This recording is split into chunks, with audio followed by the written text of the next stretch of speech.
Bien, muy buenas tardes, buenas noches a todos, muy bienvenidos, hermanos y hermanas de luz.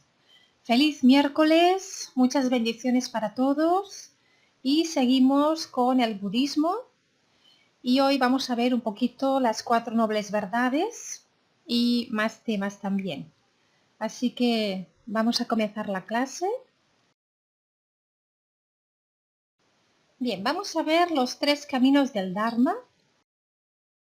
En la tradición budista, la meta de nuestra vida es alcanzar la liberación plena. Le llamamos la budeidad, que significa simplemente reconocer la verdadera naturaleza que somos. Y la naturaleza de Buda está en cada ser sintiente. Todos tenemos el potencial de la iluminación. No solamente los seres humanos, sino también los animales, cada insecto, todo tiene la misma naturaleza búdica. Y una parte importante del significado de la vida es lograr esta budeidad. Ya la tenemos, pero como estamos velados por la ignorancia, entonces no la reconocemos. El objetivo principal del Dharma es ayudarnos a ir purificando la mente de toda esta ignorancia para poder reconocer nuestra verdadera naturaleza. Entonces en el Dharma tenemos 3 caminos principales. El primero es el camino de la renunciación. Aquí es cuando renunciamos a las negatividades, nuestras propias negatividades, pensamientos y emociones negativas, cada vez que surgen renuncias a ellos. Aprendemos a controlar y a renunciar a todo esto. Este sería el camino del sutra. Entonces nuestra actitud en el camino de la renunciación es observarnos y cada vez que aparecen pensamientos negativos o emociones negativas, debemos renunciarlas. Renunciar no significa que las tenemos que reprimir. Esto no. Renunciar significa que debemos soltarlas. Cuando las reprimimos, no las estamos soltando, las estamos agarrando. Las tenemos agarradas, pero no las queremos sentir. Están en nosotros, pero nosotros no las queremos sentir. Esto es reprimirlo. Bien, y con esto no logramos purificar nuestra mente. Solamente podremos purificar nuestra mente cuando las soltamos o las transformamos. Entonces este sería el camino de la renunciación y es el camino del sutra. Luego está el segundo camino, que es el camino de la transformación, y este es el camino del Tantra. Básicamente no es necesario renunciar a las cosas, a los 5 venenos, a la ignorancia. En lugar de esto, el Tantra intenta trabajar con estos 5 venenos y transformar estas energías en las 5 sabidurías. Ya iremos viendo cómo podremos transformar todo lo que son nuestras emociones negativas, que les llamamos los venenos, en las 5 sabidurías. Ya lo iremos viendo más adelante todo esto, porque también iremos viendo que las 5 sabidurías del budismo se representan con 5 budas. Y el tercer es el camino de la liberación. Es el camino del Dzogchen, en el cual tú ni renuncias a tus 5 venenos, ni a tus emociones negativas, ni trabajas en transformar o cambiar tus emociones negativas. En lugar de eso, las dejas tal cual son, donde están, sin seguirlas, sin elaborar sobre ellas, solamente dejándolas tal como son. Porque cuando dejas estas emociones negativas tal cual son, ellas no tienen su propio poder para continuar. Lo que ocurre es que ellas simplemente se liberan por sí mismas. Y esto se llama autoliberación. La naturaleza de los seres sintientes es la calma mental, es la paz, es decir, nada de pensamientos. Por lo tanto, si nosotros tenemos pensamientos negativos o emociones negativas y no las alimentamos, no seguimos añadiendo más leña al fuego, más pensamientos negativos a lo que estamos pensando, a lo que estamos sintiendo, sino que lo dejamos tal cual son, veremos que ellos van desapareciendo, se van disolviendo. Entonces, aquí en el tercer camino, lo que hemos de hacer sobre todo es observar nuestros pensamientos y nuestras emociones negativas, pero ni renunciamos a ellas, ni tampoco las transformamos en las sabidurías, simplemente las dejamos tal cual son, sin alimentarlas. Entonces veréis que de la misma manera ha surgido, por ejemplo, la ira. Si tú la observas y no añades más pensamientos, la dejas tal cual es, verás que ella no se sostiene por sí misma, porque la ira necesita de más pensamientos para sostenerse, es decir, necesita alimentarse de más energía negativa para sostenerse. Entonces, si no las alimentamos y las dejamos tal cual son, se disuelven. Esto también es un camino del Dharma que nos ayudará muchísimo a ir trabajando todas nuestras emociones negativas, nuestros venenos, los pensamientos negativos, etc. Vamos a ver la metáfora para estos tres caminos y es el ejemplo de una planta venenosa. La persona común no puede utilizarla porque si la comes morirás. Por lo tanto, tratas de evitarla o renunciar a ella, intentas desecharla. Bien, a la planta venenosa, la apartas en algún lugar donde los niños no puedan tocarla, donde nadie pueda tocarla y ser dañado por ella. Este es el camino del sutra, que sería el camino de la renunciación. Tenemos ahí la emoción negativa, ese veneno, y es como una planta venenosa. Entonces, tratamos de renunciar a esto. Bien, tratamos de desecharla. Desecharla significa, yo no quiero esto, lo suelto. Bien, tenemos que aprender a soltar todo aquello que no queremos.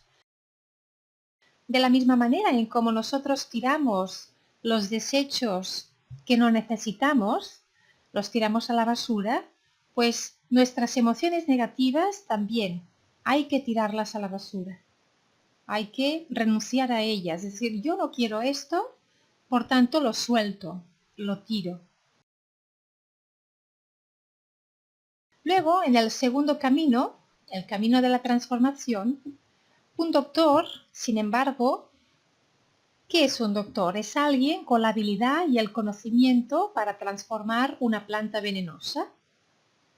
El doctor añade algunas otras plantas medicinales y transforma ese veneno en una medicina que puede curar enfermedades. Bien, hemos visto aquí una transformación y esto sería el camino del Tantra, el camino de la transformación. Y luego está el tercer camino, que es el camino de la liberación, que hay un pavo real que se come el veneno. No necesita renunciar a él, ni trata de cambiarlo, ni de transformarlo, sino que se lo come tal como es. Y lo que el veneno le hace al pavo real es que le resalta la belleza y el color de su plumaje. Y este sería el camino del Dzogchen, que es el camino de la liberación. Lo importante sobre todo es darse cuenta de que la emoción en sí misma es vacuidad. ¿Y qué es la vacuidad? Que no tiene existencia real, no tiene una existencia sólida y verdadera, porque todo lo que aparece y desaparece es impermanente, es cambio. Solamente existe Solamente es real la verdadera naturaleza de lo que somos. Pero todo lo demás, todos los pensamientos que surgen, desaparecen, las emociones, veréis que a veces están y otras veces no están. Y cuando observamos esta impermanencia, podemos ver que están vacíos. Estos serían los tres métodos principales del camino hacia la liberación. Bien, y todos ellos son importantes. Lo del tema de las emociones es algo muy importante, pero más adelante ya profundizaremos también en cómo trabajarlas, porque es realmente una de las prácticas más importantes del budismo.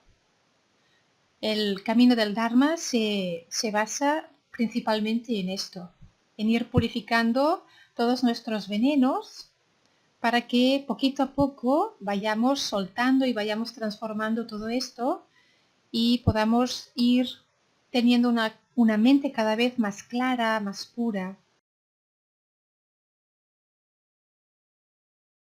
Bien, vamos a ver los skandhas. Los skandhas son los 5 agregados. En la época de Buda, antes en el hinduismo había muchos pensadores que eran buscadores de la verdad. Y ellos enfocaban la verdad afirmando que cada persona es un Atman. Un Atman significa como la idea que tenemos en el cristianismo del alma. Entonces el Atman es un individuo estable que existe por sí mismo independientemente de todo lo demás. Es decir, es un yo. Lo contrario de Atman es Anatman, que significa ausencia de yo. Y Buda negó la existencia de un Atman. Buda decía que esto que llamamos persona es un conjunto de elementos o de agregados. Es decir, lo que nosotros conocemos como el yo no es algo sólido, no es algo estable, sino que es un conjunto de agregados que van variando. Por lo tanto, nosotros no somos los mismos que hace unas horas atrás, unos días atrás, unos años atrás. Vamos variando, vamos cambiando. Si hubiera un individuo estable, que existiera siempre igual, entonces no cambiaríamos. Siempre seríamos la misma persona. Pero en realidad no somos siempre la misma persona. Si observamos, podéis ver que cosas que hacíais quizá hace años atrás, ahora ya no las hacéis. O cosas incluso que pensabais antes, ahora ya no las pensáis igual. Habéis cambiado quizás vuestras opiniones cuando habéis aprendido otra serie de cosas. Bien, incluso nuestro cuerpo también va cambiando. Entonces, no somos la misma persona que hace años atrás, incluso no somos los mismos que ayer. En un mismo día podemos tener diferentes estados mentales, porque hay momentos en los que estamos positivos y felices y hay otros momentos en los que estamos negativos y sufrimos. Entonces Buda decía que no somos una persona concreta y estable, sino que somos una corriente de instantes de conciencia. Bien, somos una corriente de instantes de conciencia. Y cada instante va cargado con la información de los instantes anteriores. Y por tanto, da lugar al siguiente estado de conciencia. Y este da lugar al siguiente instante de conciencia y así sucesivamente. Bien, imaginaros como los fotogramas de una película. Bien, son instantes que luego van dando lugar a un flujo, a una continuidad. Esto, al pasar muy rápido, crea este flujo mental, que es este continuo mental, y esto es lo que llamamos persona. Entonces, nuestra conciencia actúa por instantes de conciencia, igual que los fotogramas de una película. Cada instante dura muy poquito, dura menos de un segundo. Y luego los fotogramas de una película son instantes y la suma de estos fotogramas da lugar a la película. Por tanto, la suma de los instantes de conciencia es lo que da lugar a la corriente o al flujo mental de lo que somos. Bien, y esto es lo que llamamos persona. Así que la persona es una corriente de instantes de conciencia. No es algo estable ni concreto, sino que es una corriente de instantes y por eso puede cambiar.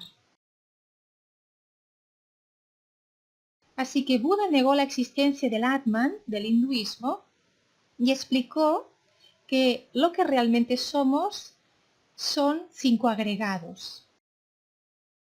Él dijo que no somos sólidos ni concretos, sino que somos 5 agregados. Son los procesos en que se clasifica toda la experiencia individual de cada persona. En ellos no existe un sí mismo, que es una conciencia o una esencia de la persona. En vez de ello, el individuo es visto como un complejo cuerpo-mente, el cual existe por un flujo de procesos interdependientes, que son estos instantes de conciencia que dependen entre sí, o también se les llama los dharmas.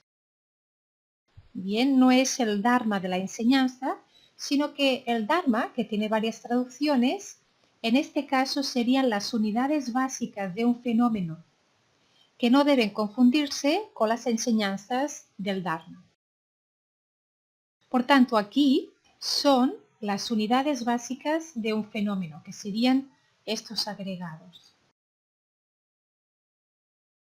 El sufrimiento aparece cuando la persona se identifica o se apega a un agregado.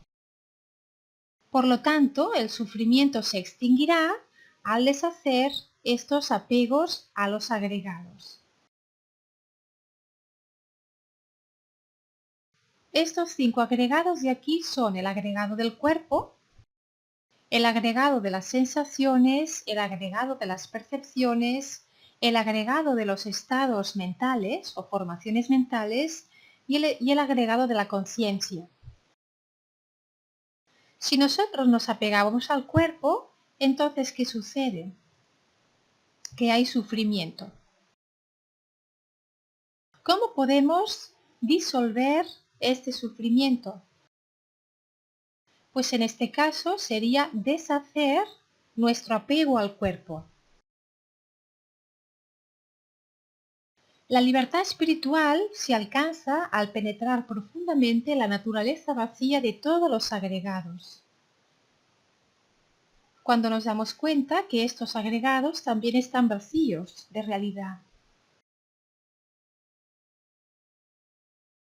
Entonces, estos agregados en el budismo se le llaman skandhas, son una agrupación de dharmas que eran las unidades básicas de un fenómeno o de una cosa. Skandha significa fardo, significa montón, significa masa o tronco de árbol. Vamos a verlos uno por uno. Entonces el primero es el agregado de la forma, que es el cuerpo, es la materia, es la forma. Esto incluye todo nuestro cuerpo con los órganos de los sentidos y además la propia imagen que la persona tiene de este cuerpo. El segundo agregado son las sensaciones. Son nuestros sentimientos y las sensaciones, es lo que sentimos. Son la información pura o los datos que se reciben a través de los 5 sentidos y también a través de la mente.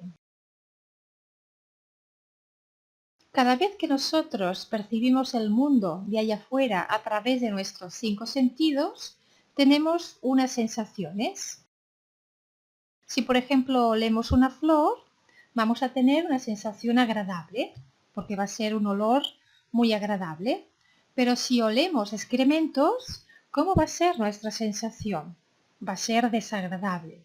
Entonces, claro, nosotros basamos todo lo que experimentamos a través de este agregado de las sensaciones. Entonces, los datos pueden ser agradables, desagradables y también pueden ser neutrales. Cuando a lo mejor hay algo que ni te agrada ni te desagrada, simplemente es neutral. Estas sensaciones agradables, desagradables y neutras son el fruto de tener contacto con los objetos a través de los órganos de los sentidos. Y también además del contacto entre la mente manas, y la mente manas son los pensamientos y las emociones, y también los objetos mentales, que los objetos mentales son ideas, imágenes, pensamientos. Cuando nosotros pensamos a algo agradable, también tenemos una sensación.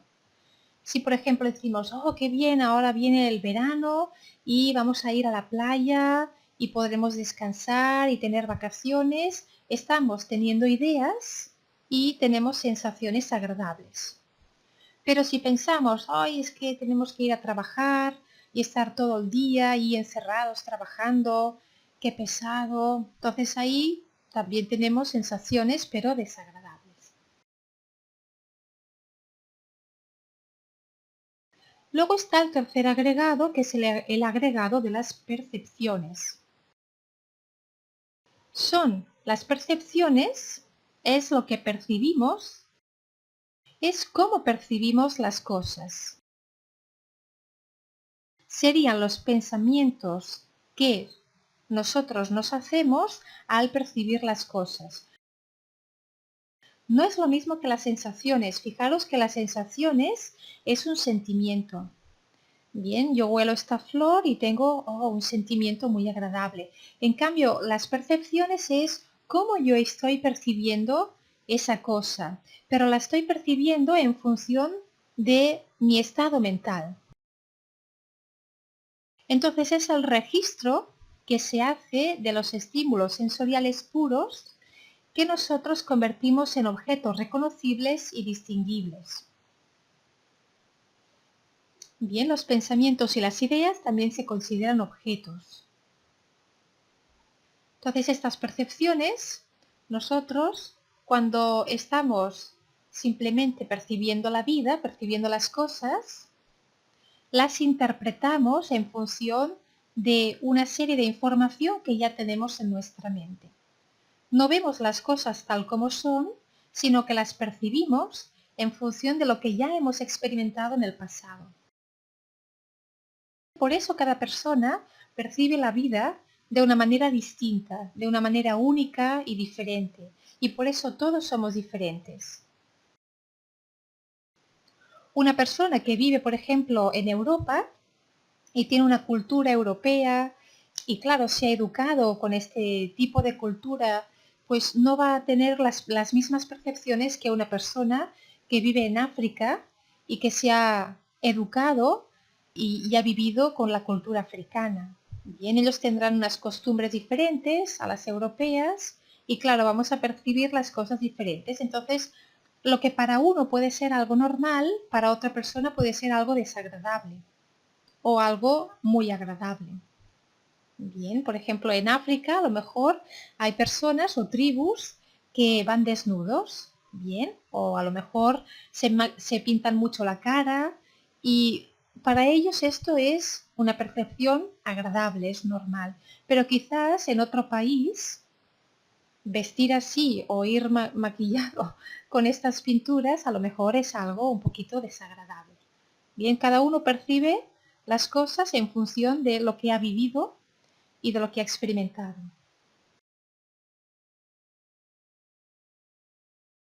Luego el cuarto agregado son las percepciones, no, las formaciones mentales, son los samskaras. Son las formaciones que la persona se hace sobre lo que ha sentido y lo que ha percibido. Es la reacción a lo que hemos percibido. y lo que nos lleva a actuar. Es una impresión.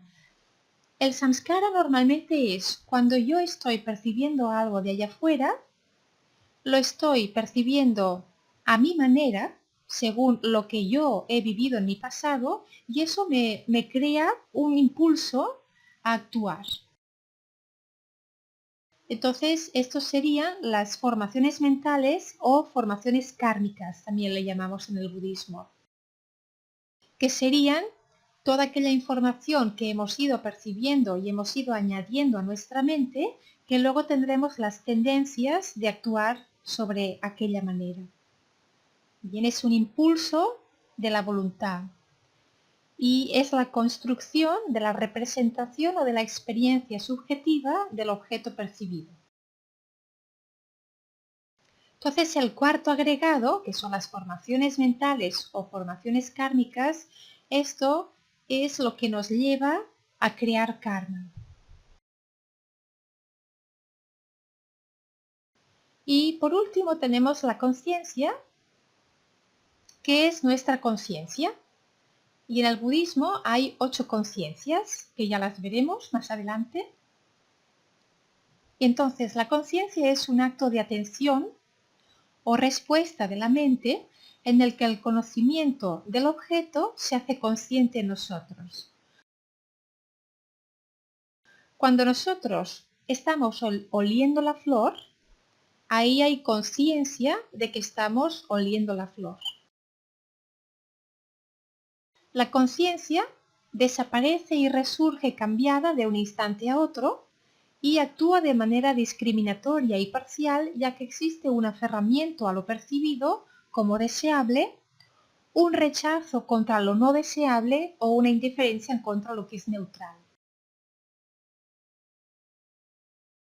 Cada vez que nosotros tenemos sensaciones agradables, ahí queremos más, nos aferramos a eso. Cuando tenemos sensaciones desagradables, no queremos eso. Y cuando hay simplemente cosas neutrales, pues no tenemos ni inclinación ni aversión. Todo esto lo iremos desarrollando en el tema de las 8 conciencias que veremos más adelante. Y este constante movimiento genera insatisfacción o sufrimiento al no poder controlar cómo esos objetos percibidos aparecerán. Bien, entonces es importante que entendamos bien los 5 agregados o skandhas, porque luego así podremos entender un poquito más por qué hay sufrimiento, por qué luego nos empezamos a apegar a todo este mundo del samsara y cómo lo tenemos que trabajar todo. Los últimos 4 son llamados naman, bien, que son refiriéndose a la mente. El primero es el cuerpo, es la materia, la forma, y los otros 4 se refieren más a la mente. Naman es el término budista para designar a la persona física mental. Y luego ayatana son los 6 campos del naman. Los ayatanas son la vista, el oído, el olfato, el gusto, el tacto y la mente. Entonces en el budismo no hay 5 sentidos, sino que hay 6, porque le añadimos la mente. Estas son las ayatanas. Repito, son la vista, el oído, el olfato, el gusto, el tacto y la mente. Todos los 5 agregados son impermanentes e inestables. Por eso en ninguno de ellos se podrá encontrar la esencia del ser o del yo, es decir, de la persona. Porque todo es impermanente. Todo lo que es forma, todo lo que está manifestado, es impermanente. Veréis que todo está constantemente cambiando. Todo está sujeto al ir y venir, al cambio, a la impermanencia. Si fuera algo sólido y estable, entonces no cambiaría. Bien, siempre sería lo mismo, siempre sería igual. El entrenamiento budista busca conseguir que el practicante llegue a darse cuenta de manera constante cómo opera todo este proceso. Esto constituye un cultivo de la mente del seguidor. La importancia que el budismo da a poder realizar la insustancialidad radica en la consideración que hace de que la satisfacción permanente es sólo alcanzable sin una constante aparición de expectativas o miedos para o de este yo diferenciado del miedo.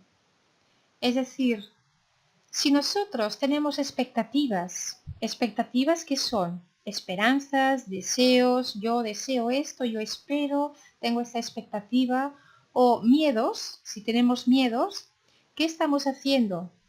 Estamos con las expectativas inclinándonos hacia una serie de cosas y luego con los miedos nos estamos alejando, hay aversión, bien, una serie de cosas. Entonces, claro, mientras haya esto, seguirá siempre habiendo este yo.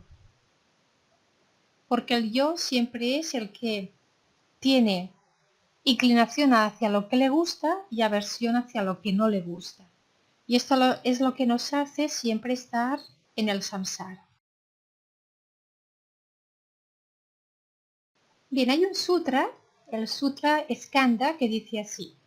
Dice, en Savatthi, allí el honorable, que es Buda, dijo, monjes, os enseñaré los 5 agregados y los 5 agregados a los agregados. Escuchad y prestad completa atención mientras hablo.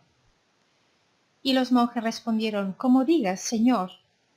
Y el honorable Buda dijo, ¿cuáles son, pues, monjes, los 5 agregados? Dice, cualquier forma, sea pasada, futura o presente, interna o externa, grosera o sutil, común o sublime, cercana o lejana, esta se llama el agregado de la forma. Cualquier sensación o objeto sensorial, ya estamos en el segundo agregado, cualquier sensación o objeto sensorial, ya sea pasado, futuro o presente, interno o externo, grosero o sutil, común o sublime, cercano o lejano, esto es llamado el agregado de la sensación.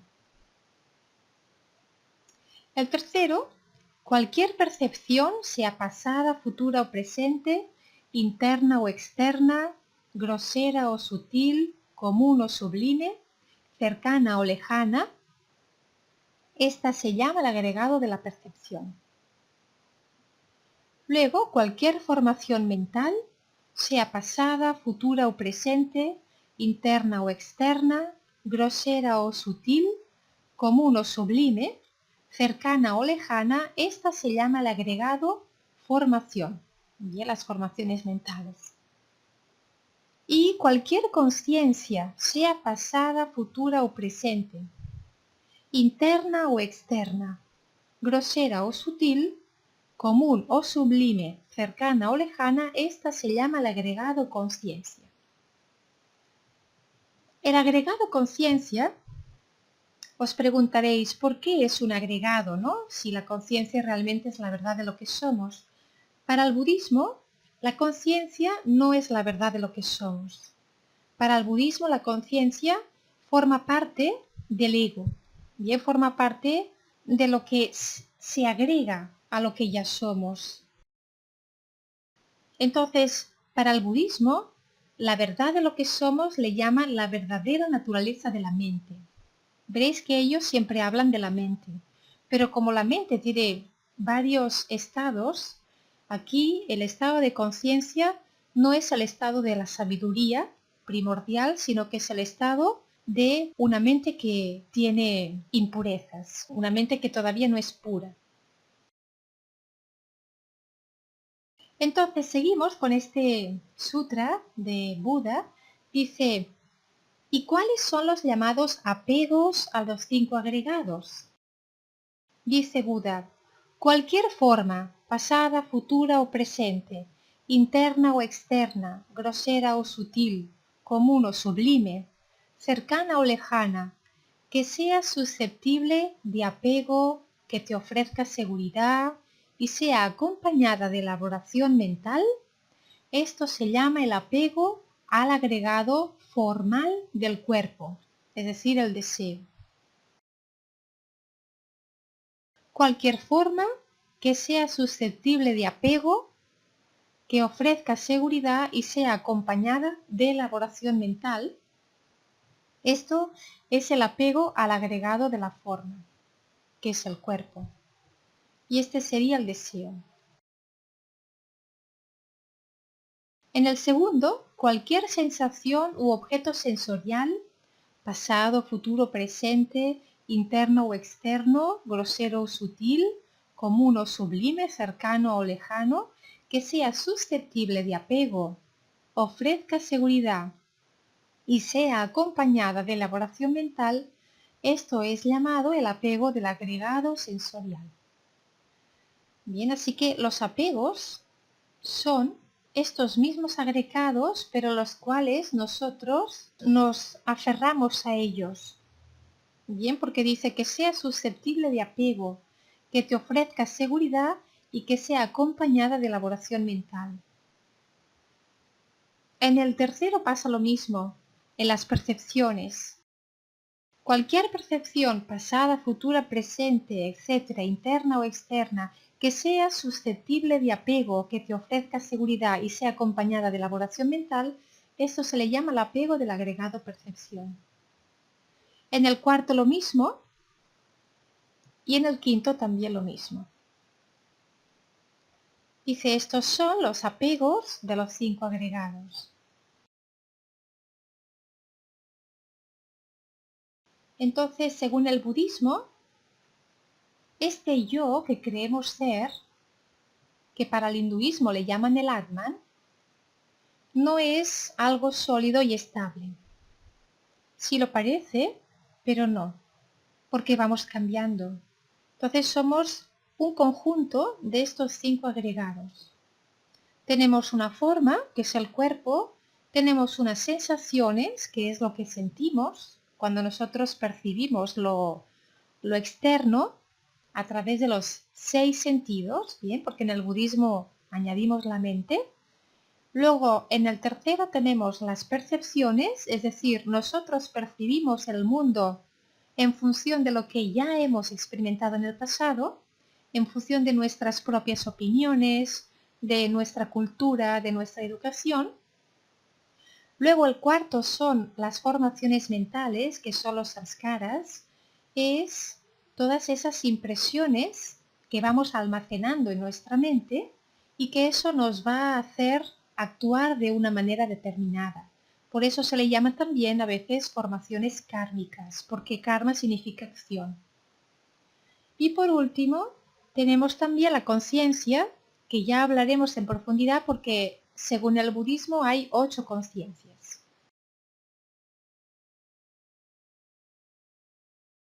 Y bien, ahora vamos a ver las 4 nobles verdades, que fue el primer sermón, lo que explicó Buda en el primer sermón después de haberse iluminado.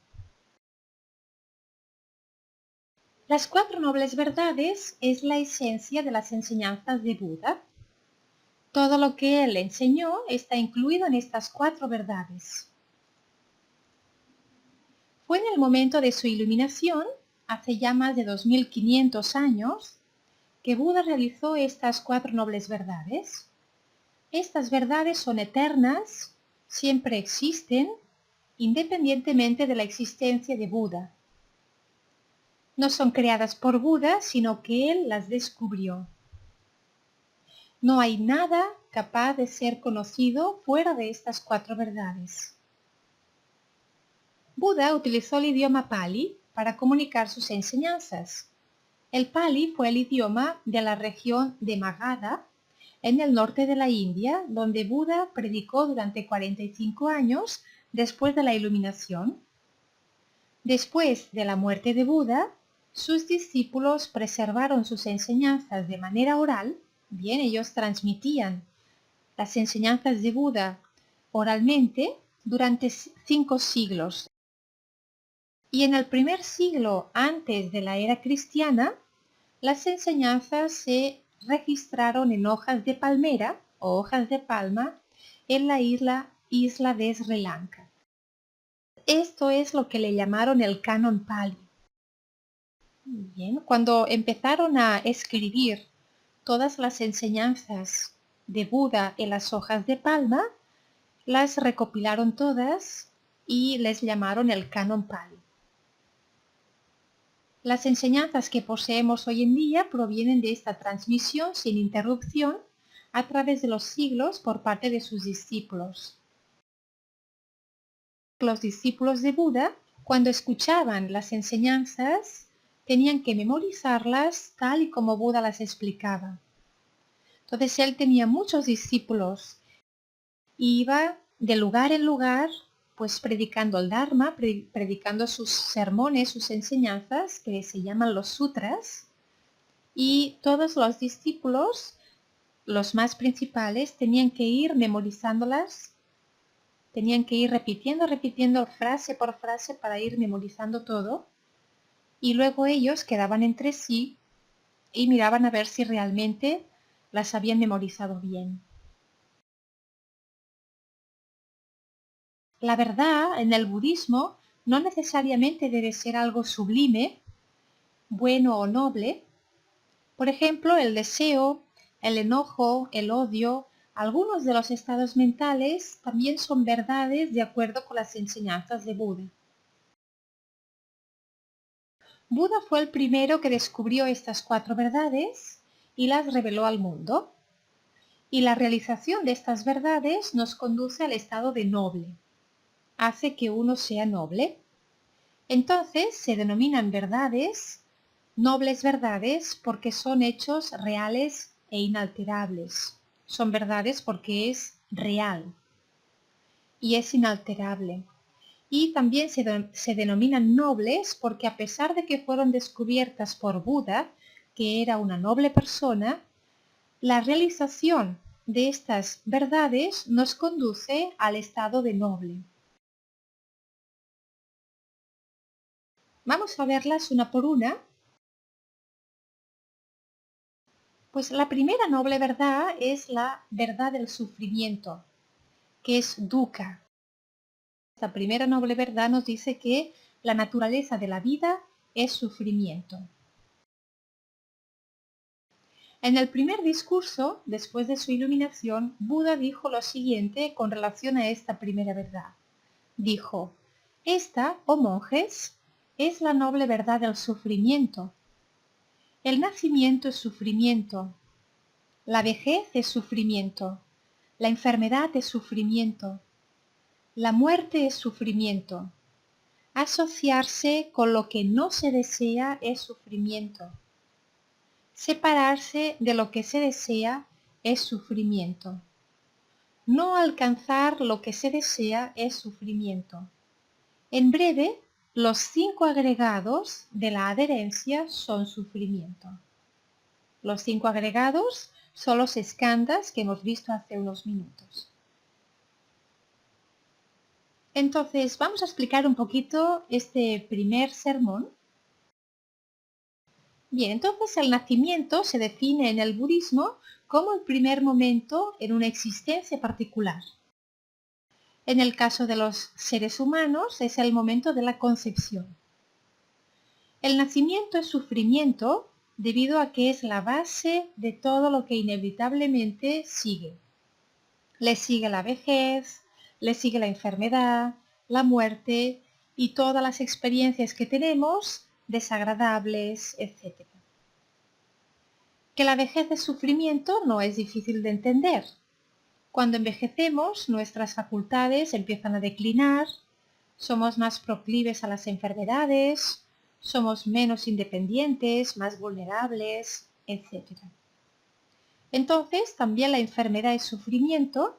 Cuando nos enfermamos, experimentamos sensaciones corporales desagradables y también hay miedo. Y como resultado, también sufrimiento mental en la forma de depresión, etc.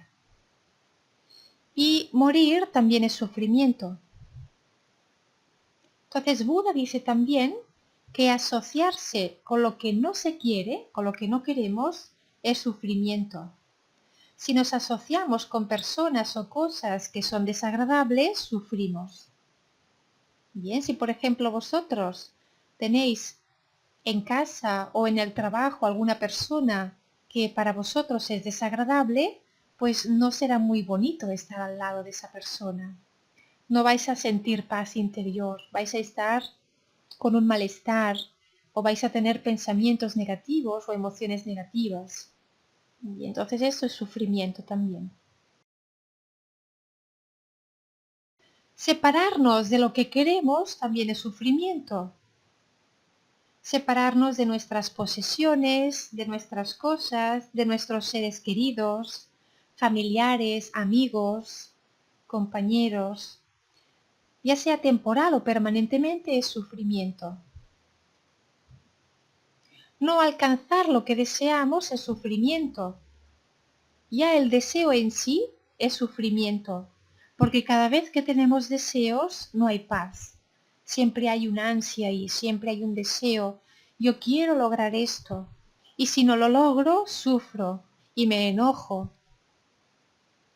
Entonces a veces deseamos poseer algo, ya sea material o una persona o algo espiritual, pero debido a las circunstancias de la vida no lo podemos obtener. Y esta frustración de no poder obtener lo que deseamos es sufrimiento. No es difícil de entender que todas estas condiciones de la vida son sufrimiento.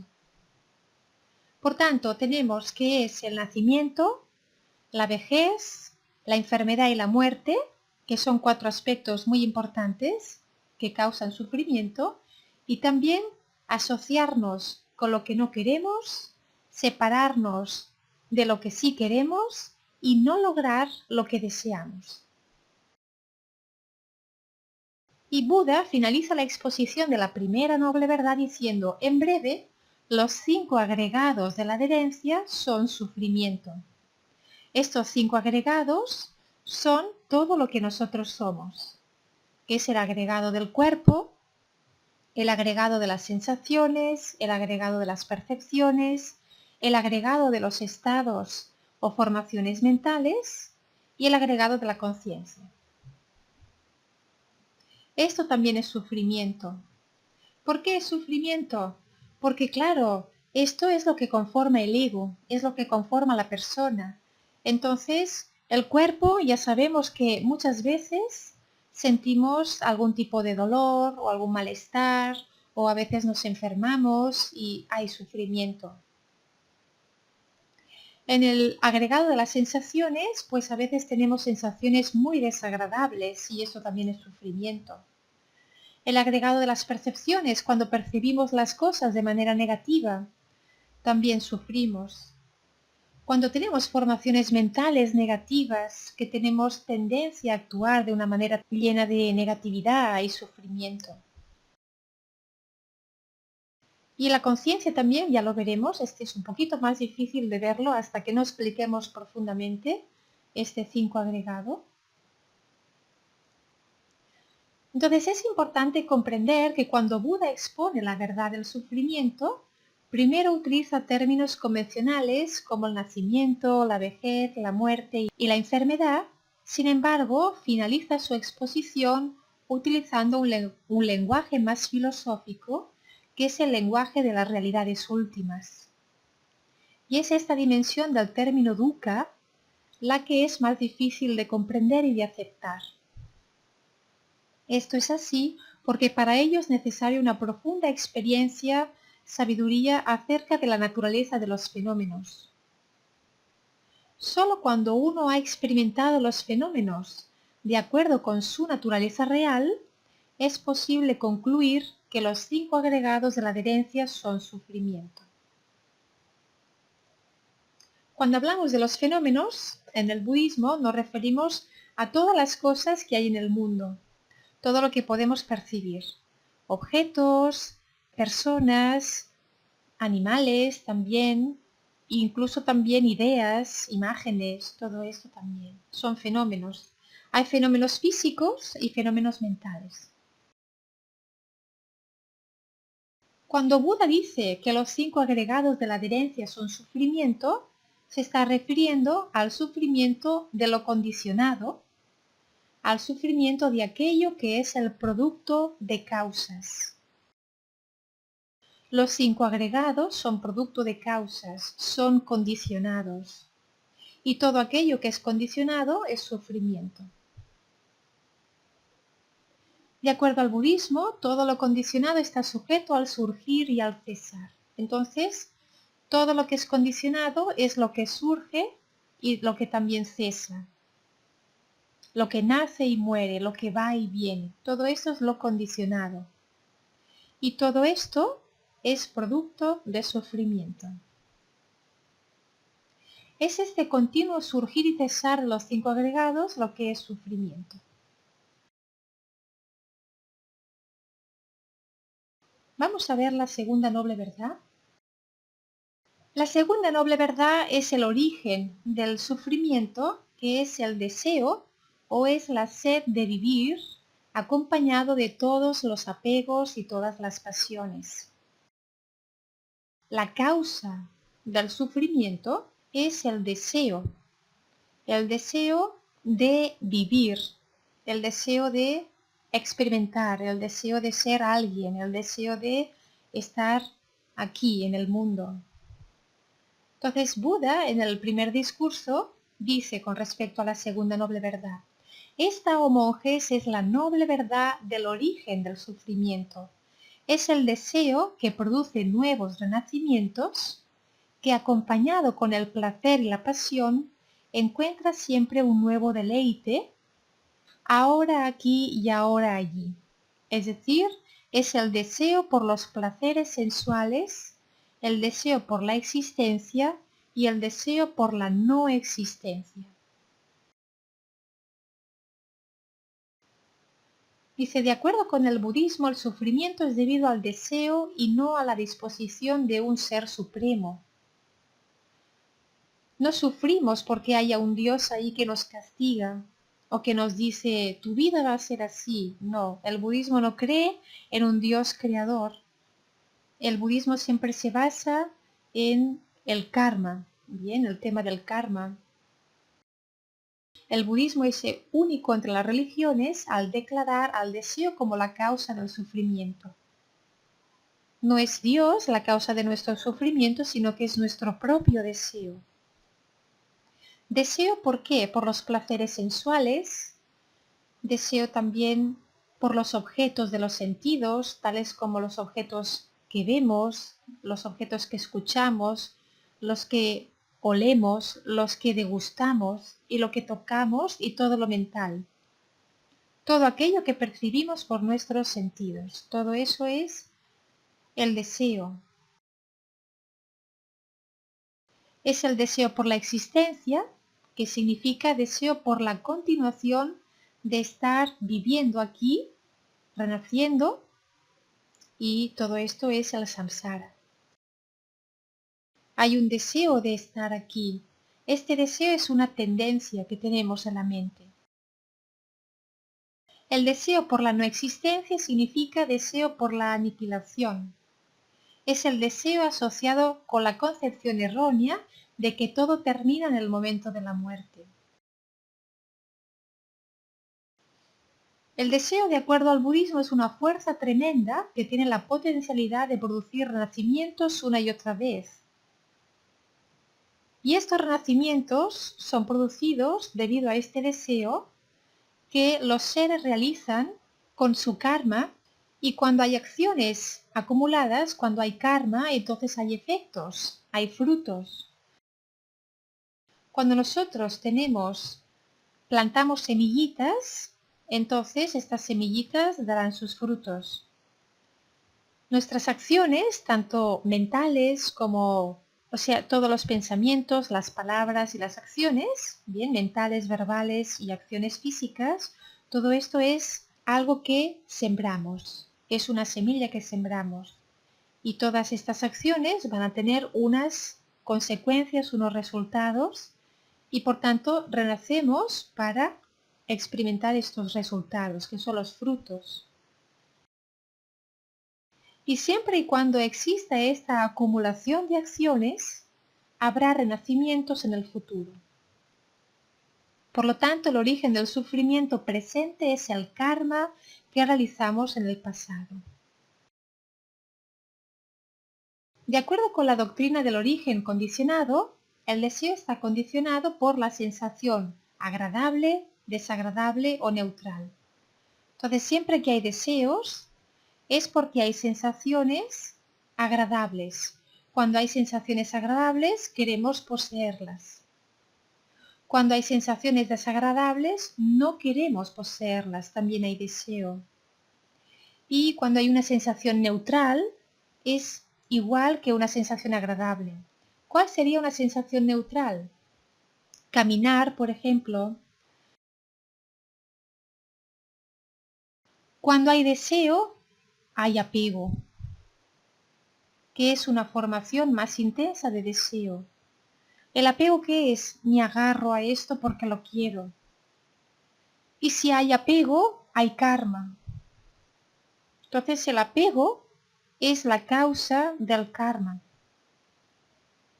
Cuando hay existencia, que es karma, hay renacimiento.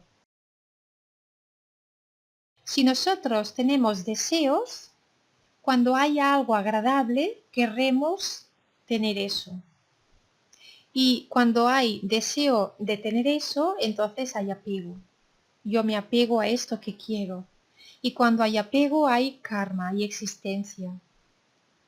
Y cuando hay karma, hay renacimiento.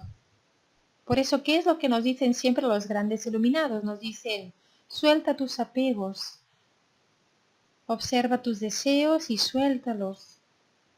Sé neutral. Para trascender el karma tenemos que ser neutrales, es decir, erradicar los deseos. Es un gran trabajo, todo esto. ¿Y qué pasa cuando hay renacimiento? Pues que volvemos otra vez. Hay otra vez vejez, otra vez enfermedad, otra vez muerte, otra vez renacimiento. Y es la rueda del samsara que no tiene fin. Hay otra forma más gráfica de explicar esta segunda verdad. Cuando uno tiene apego a algo o a alguien y lo pierde, entonces sufre. Bien, si tú, por ejemplo, amas muchísimo a una persona y esta persona se muere, sufres muchísimo. O esta persona a lo mejor se va de viaje, lejos, lejos, y ya no está contigo. O si estás apegado a alguna cosa, entonces si ya lo pierdes, también sufres. El sufrimiento que uno experimenta no es debido a la pérdida, sino que es el apego que uno tiene hacia ese algo o hacia ese alguien.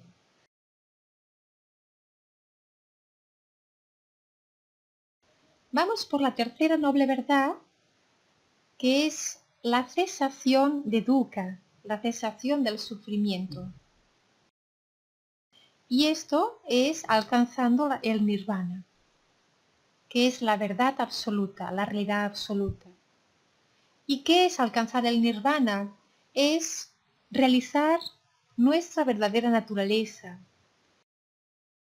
Nuestra verdadera naturaleza ya es pura, ya somos puros. Lo que pasa que tenemos unos velos que nos ciegan y hay un montón de impurezas en nuestra mente debido a esta ignorancia que nos causa en estos velos.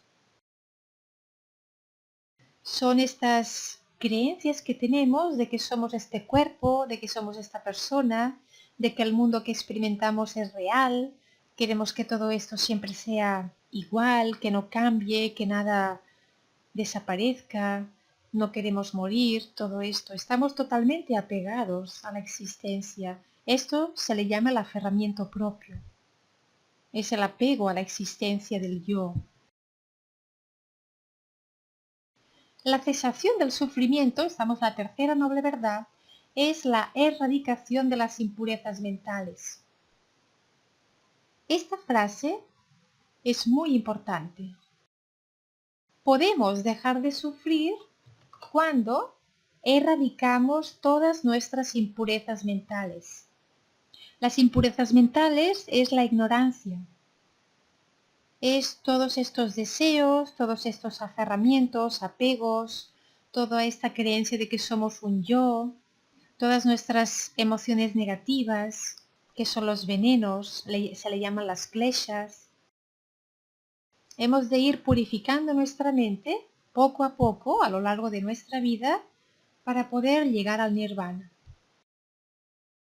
Dice, solo cuando uno ha erradicado las impurezas de la mente, uno ha puesto final al sufrimiento. Entonces Buda en el sermón dice, esta, oh monjes, es la noble verdad de la cesación del sufrimiento. Es la total extinción y cesación de este mismo deseo. Es su abandono, su descarte, liberarse del mismo, no su dependencia. Entonces, nirvana es un término pali que es muy difícil de explicar. Casi no hay traducción. Nirvana es palabra en la lengua pali, pero no hay traducción porque es muy difícil explicar lo que es el nirvana. El nirvana es lo que está más allá de la dualidad, lo que está más allá del mundo del samsara. Entonces el nirvana es el objeto de ciertos tipos de conciencia. Hay ciertos tipos de conciencias que tienen la habilidad de tomar nirvana como objeto. Estos tipos de conciencia se denominan las conciencias del sendero y la fruición. Cuando una de las conciencias del sendero toma el nirvana como objeto, se produce la erradicación de las impurezas mentales. Y esta erradicación es gradual. Primero se erradican las impurezas más vastas, como la concepción errónea y la duda. Después se erradican otras impurezas como el enojo, la vanidad, la agitación, etc. De acuerdo al budismo, el deseo o el apego, es decir, la segunda noble verdad, es una de las impurezas a ser erradicadas. Cuando la impureza del deseo y el apego es erradicada, se dice que uno ha realizado la cesación del sufrimiento.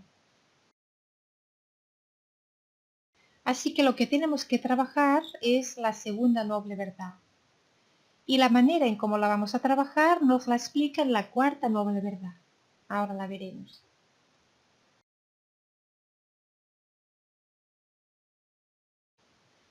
La cuarta noble verdad es el sendero o el camino que conduce al final del sufrimiento y a la experiencia del nirvana. El nirvana lo podemos llamar la iluminación o la liberación también. Esta cuarta noble verdad se basa en el óctuple noble sendero. Es toda la práctica del Dharma que debemos seguir para alcanzar el fin del sufrimiento. Y es óctuple porque posee 8 componentes. Buda dice, según esta cuarta noble verdad, dice, esta, oh monjes, es la noble verdad del sendero que conduce a la cesación del sufrimiento. Simplemente este óctuple noble sendero, es decir, el recto entendimiento, el recto pensamiento, el recto lenguaje o recta palabra, la recta acción, las rectas formas de vida, el recto esfuerzo, la recta atención completa y la recta concentración. La esencia de los millares de discursos en los que el Buda explicó su enseñanza de distintas maneras está contenida en las 4 nobles verdades y el noble óctuple sendero. Este sendero, comprendido en la cuarta noble verdad, se le llama también el camino medio. Se le llama así porque evita los dos extremos, evita tanto la búsqueda de la felicidad a través de los placeres sensuales, como el otro extremo que es la mortificación de uno mismo. Cuando estuvimos explicando la historia de Buda, vimos que él había nacido en un palacio, era un príncipe y ahí tenía todos los placeres mundanos. Eso era un extremo. Cuando él abandonó el palacio y se hizo renunciante, Entonces él se fue al otro extremo, que se fue al ascetismo. Entonces él, ¿qué es lo que hacía? No tenía nada. Bien, era como un pobre mendicante, pero no era un pobre, era un asceta.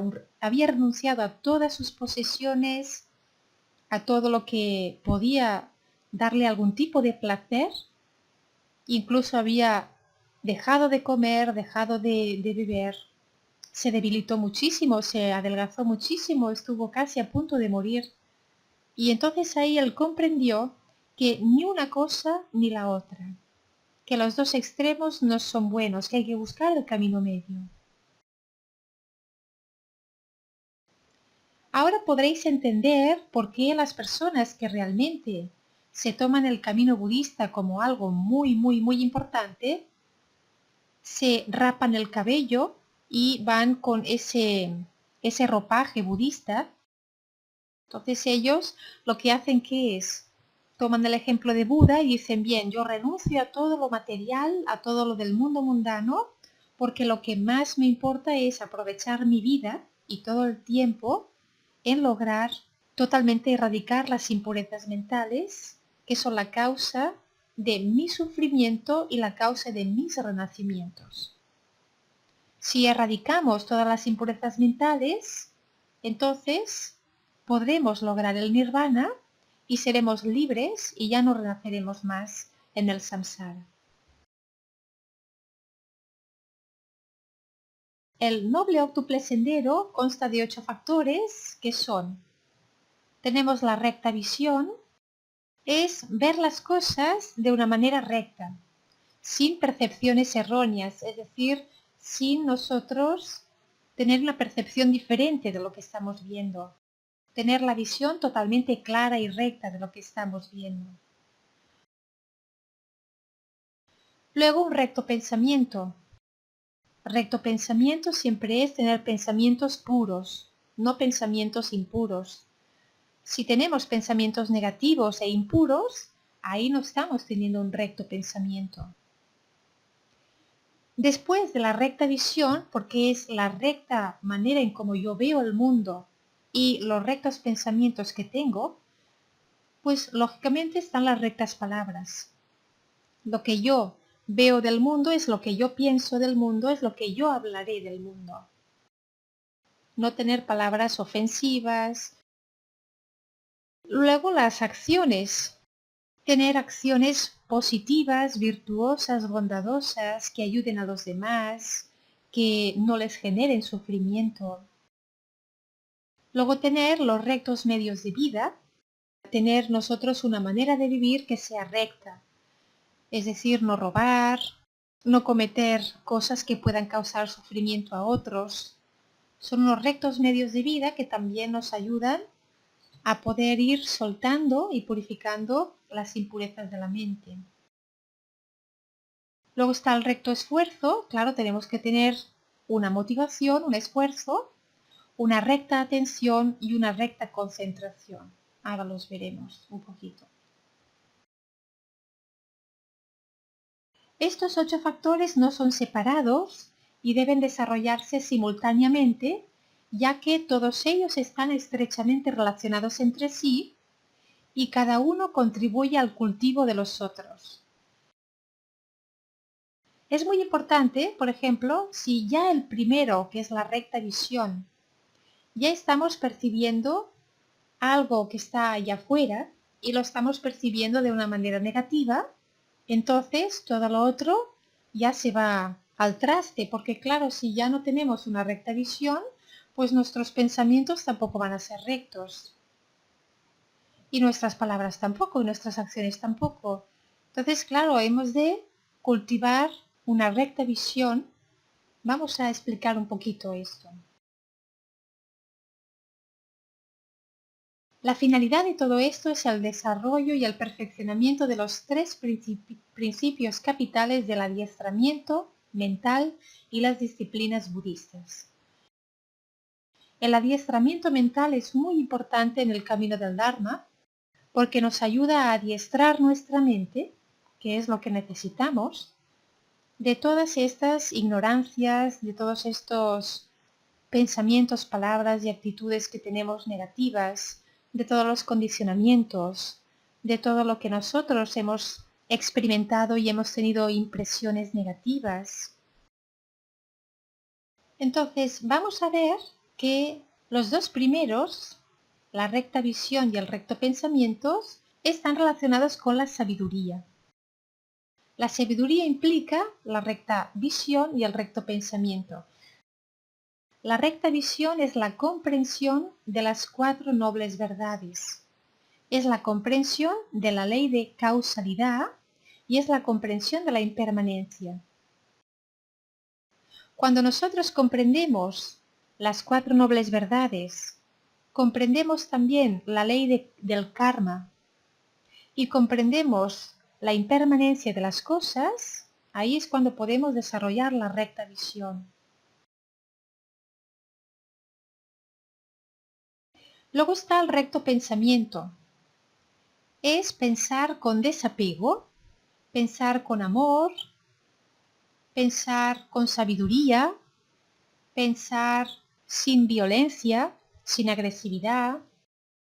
Por lo tanto, evitar pensamientos de odio, de malevolencia y sobre todo de apego. Bien, evitar todos aquellos pensamientos negativos y de apego. Esto sería el recto pensamiento. Luego, en la conducta ética tenemos el tercero, el cuarto y el quinto. La conducta ética implica la recta palabra, la recta acción y los rectos medios de vida.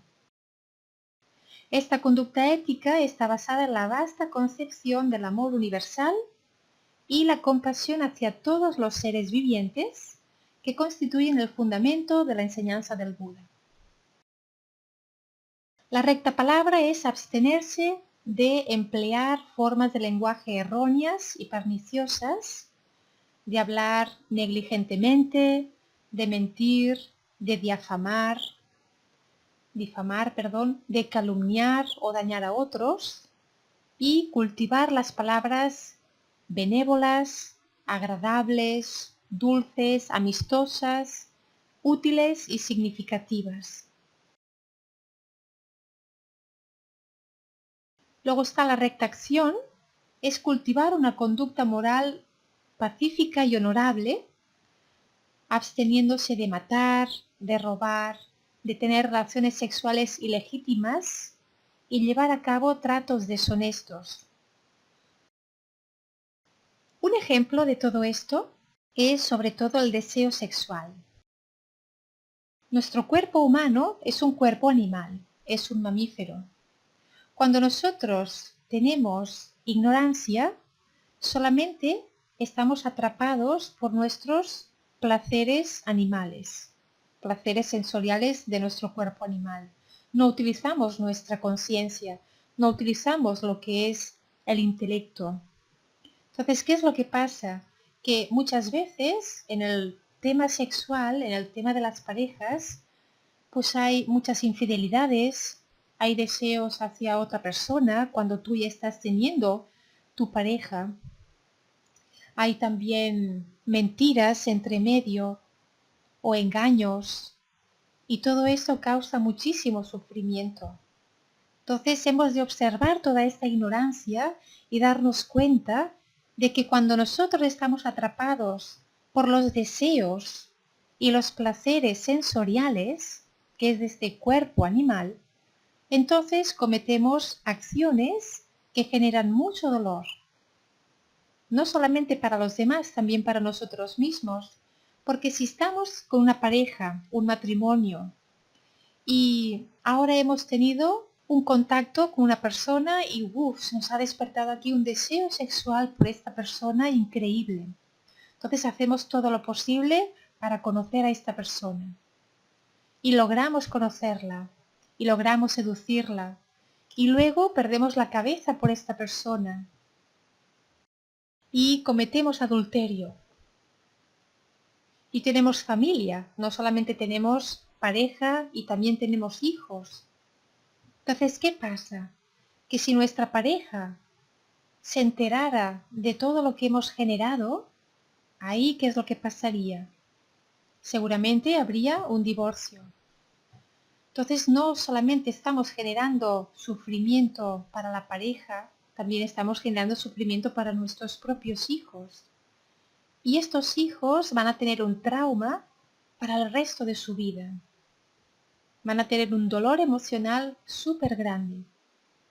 Si nosotros podemos ser conscientes de lo que podemos evitar, del mal que podemos evitar, y podemos adiestrar nuestra mente para tener una recta visión, un recto pensamiento, una recta palabra, recta acción, rectos medios de vida, entonces así podremos liberarnos de toda esta ignorancia, liberarnos del sufrimiento, liberar a los demás del sufrimiento, a los que están con nosotros. Bien, pero claro, los seres humanos están atrapados por los placeres de los sentidos y pueden más estos placeres que nuestra propia conciencia, nuestra propia decisión. Bien, esto es solamente un ejemplo.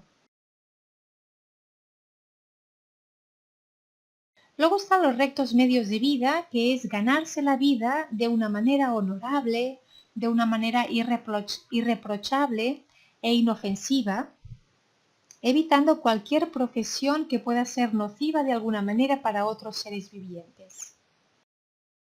Por ejemplo, si tienes una carnicería, si eres carnicero, ya no estás actuando con los rectos medios de vida, porque tú estás vendiendo una carne que proviene de un sufrimiento muy grande de los animales. También el hecho de nosotros comer carne para el budismo, esto también no se ajusta a este rectos medios de vida porque también estamos actuando de una manera que está causando sufrimiento a los animales. Entonces, claro, los rectos medios de vida implica ahimsa, que es no violencia, no causar sufrimiento a los demás, implica no solamente de cara a los animales, de cara a todas las formas de vida. Bien, también a lo que es árboles y plantas y todo esto, y sobre todo ganarse la vida de una manera honorable, sin causar sufrimiento a nadie.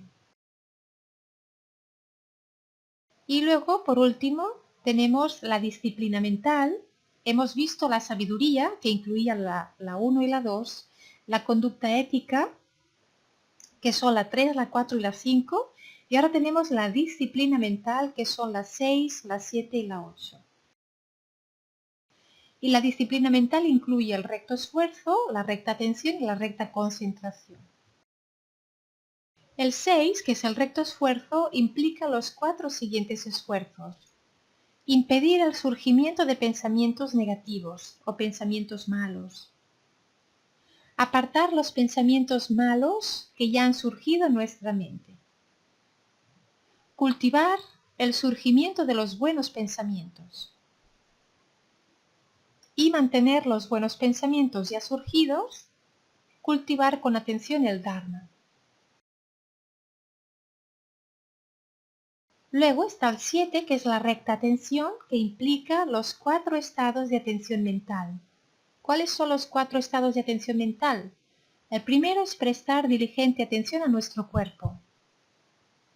El segundo es prestar diligente atención a nuestras sensaciones y emociones. Luego, el tercero es prestar diligente atención a las actividades de la mente. Y el cuarto es prestar diligente atención a las ideas, pensamientos, conceptos y cosas.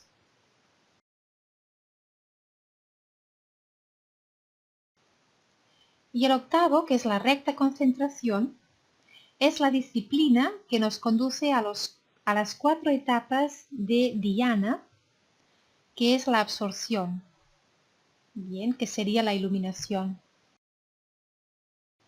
En la primera etapa se abandonan los deseos y los pensamientos apasionados e impuros. En la segunda etapa, ya desaparecidas las actividades mentales, se desarrolla la tranquilidad, esa calma mental, y también la fijación unificadora de la mente, es decir, ya empezamos a trascender la dualidad.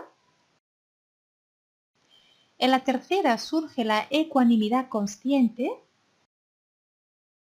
y en la cuarta desaparecen todas las sensaciones, tanto de dicha como de desdicha, de alegría y de pesar, y permanecemos en un estado de ecuanimidad y lucidez mental. Es decir, es esa fusión con la totalidad.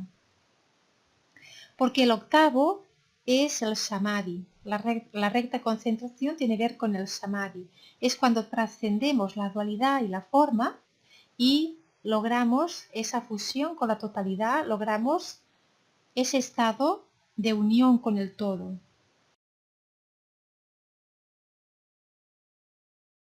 Este noble octuple sendero puede ser seguido, practicado y desarrollado por cada persona.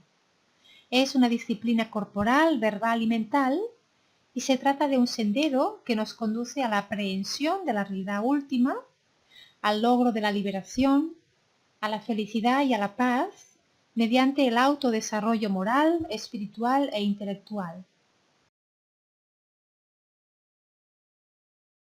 En el camino de la purificación, que se llama el Visuddhimagga, se compara la verdad del sufrimiento con una enfermedad. Bien, el budismo compara la verdad del sufrimiento con una enfermedad. La verdad del origen del sufrimiento se compara con la causa de la enfermedad. La verdad de la cesación del sufrimiento se compara con la cura de la enfermedad. Y la verdad del sendero que conduce a la cesación del sufrimiento se compara con la medicina. Entonces tenemos que la primera noble verdad es la enfermedad. Todos los seres humanos estamos enfermos.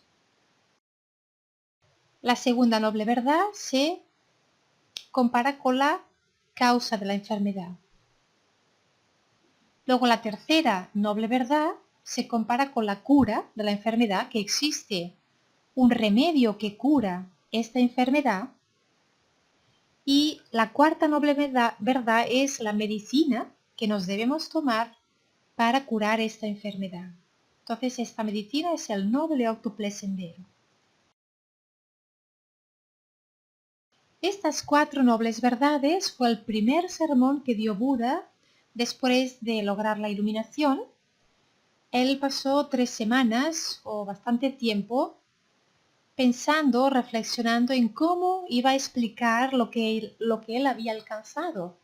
Él realmente había logrado liberarse del samsara, de todo lo que es el ego, la dualidad, todo lo que es el apego al mundo, y él había trascendido todo esto y había logrado un estado que no se puede explicar, porque nosotros tenemos una mente que funciona con conceptos, y lo que él había logrado estaba más allá de los conceptos.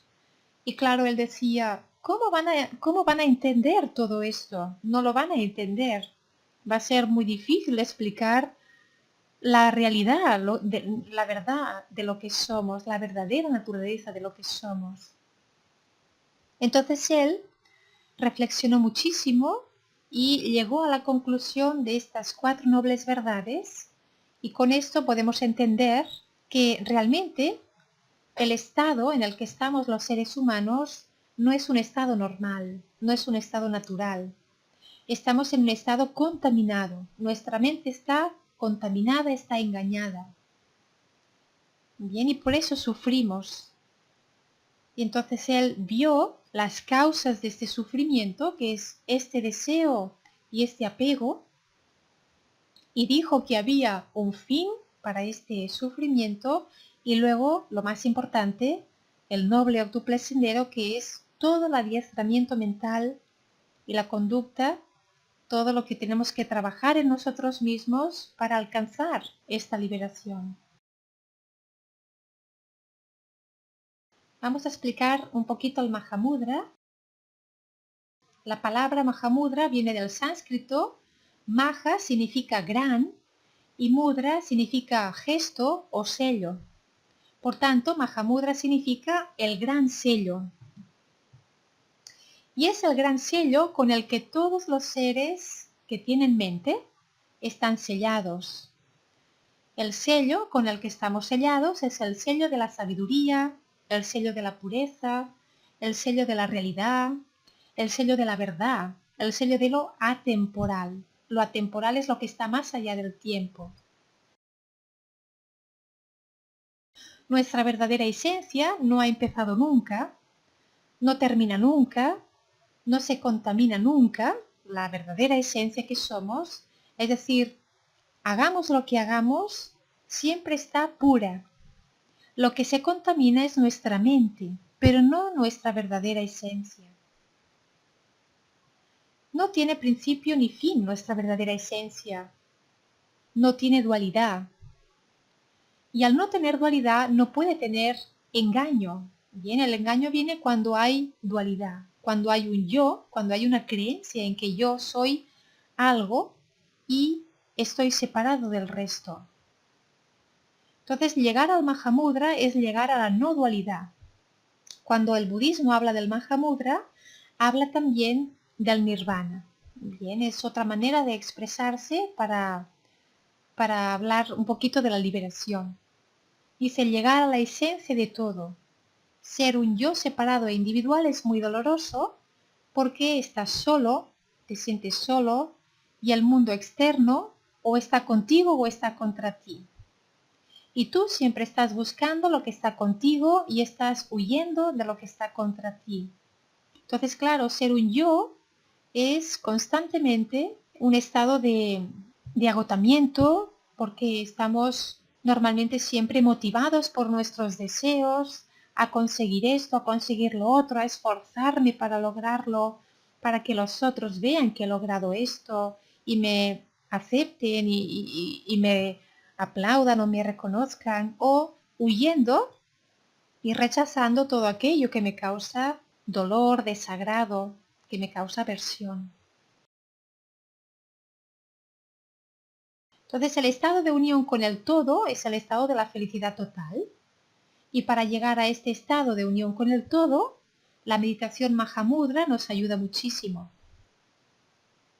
La base del Mahamudra es comprender que todos tenemos esta naturaleza pura y perfecta, que es esta esencia clara y luminosa de la mente.